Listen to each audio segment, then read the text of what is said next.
Melalui kasus Nikita Mirzani, kita semakin melihat potret buruk penegakan hukum kita di Indonesia. Sangat buruk sekali. Kriminalisasi ini sudah terjadi di seluruh level. Bagaimana kita bisa dipertontonkan dengan penegakan hukum yang begitu brutal? Seorang Nikita Mirzani yang sudah berjasa menyelamatkan banyak orang di Indonesia berkaitan dengan produk yang berbahaya, harus dikriminalisasi, dituduh pemerasan.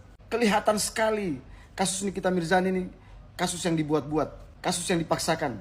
Saya lihat kasus ini memang pelapornya banyak uang. Yang melaporkan Nikita Mirzani ini memang banyak uangnya. Dan kita patut curiga, seandainya yang melapor ini tidak ada uangnya, barangkali kasus ini tidak sebesar ini. Apalagi di persidangan, Nikita Mirzani memiliki bukti rekaman yang diduga ada percakapan rekayasa antara jaksa dan juga hakim beserta keluarga pelapor. Kalau sampai benar-benar di situ terjadi rekayasa dan di situ ada rekaman, ada bukti suap menyuap, bukti kejahatan, ini sangat mengerikan. Ini kasus melibatkan selebritis. Pasti seluruh warga negara Indonesia menonton. Semua level. Anak-anak, pelajar, mahasiswa, ibu-ibu, orang tua, semua nonton. Dan kalian mempertontonkan penegakan hukum yang buruk sekali, yang brutal sekali. Saya tidak melihat Nikita Mirzani. Saya melihat proses penegakan hukum dimanapun sudutnya. Saya akan pantau dan saya akan terus cermati. Jangan bikin malu. Saya justru dalam kasus ini saya meminta Presiden memberikan abolisi terhadap Nikita Mirzani. Hentikan itu. Dia berjasa kok. Dia berjasa menyelamatkan banyak manusia di Indonesia. Coba bayangkan kalau produk itu dibeli oleh masyarakat Indonesia, berapa orang yang akan rusak mukanya. Coba kita analisis sedikit kasusnya. Kita cek pasalnya. Ternyata masuk pasal pemerasan. Lah, pemerasan itu kan harus disertai ancaman.